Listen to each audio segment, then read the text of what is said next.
ഇത് ഞാനൊരു ഞണ്ട് കറി വെക്കുന്ന വീഡിയോ ആയിട്ടാണ് വന്നിരിക്കുന്നത്. അതിനു വേണ്ടി 3 ഉരുളക്കിഴങ്ങ്, ഒരു മീഡിയം സൈസ് സവാള, ഇഞ്ചി, പച്ചമുളക്, വേപ്പില ഇതൊക്കെ അരിഞ്ഞ് വെച്ചത് അതിലോട്ട് ഇടുന്നുണ്ട്. അതുപോലെ ഒരു കഷ്ണം കുടപ്പുളി ഇട്ട് കൊടുക്കുന്നുണ്ട്. എന്നിട്ട് അതിന് നമ്മൾ ഇത് മൂടി നിൽക്കണ വരെ, ഉരുളക്കിഴങ്ങ് മൂടി നിൽക്കണ വെള്ളം അതിലോട്ട് ഒഴിച്ചു കൊടുക്കണം. എന്നിട്ട് അതിലോട്ട് ഉപ്പ് ആവശ്യത്തിന്, അതുപോലെ കുറച്ച് മഞ്ഞൾപ്പൊടി ഇതൊക്കെ ഇട്ടിട്ട് നമ്മൾ ഒന്ന് ഇളക്കി കൊടുത്തിട്ട് മൂടി വെച്ച് വേവിക്കണം.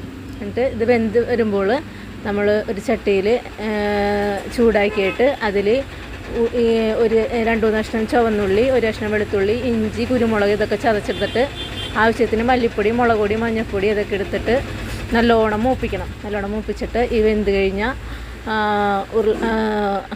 ഞണ്ട് അതിലോട്ടിട്ട് നമ്മൾ അതിനെ കറിയാക്കണം.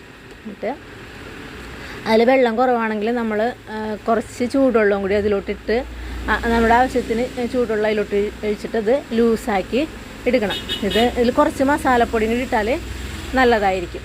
അപ്പോൾ ഇത് നല്ല രുചിയുള്ളൊരു കറിയാണ്. ഇതെല്ലാവർക്കും ഈ ചാനൽ ഇഷ്ടപ്പെടുകയാണെങ്കിൽ ഒന്ന് ലൈക്ക് ചെയ്യുക, ഷെയർ ചെയ്യുക, കമൻറ്റ് ചെയ്യുക, സബ്സ്ക്രൈബ് ചെയ്യുക.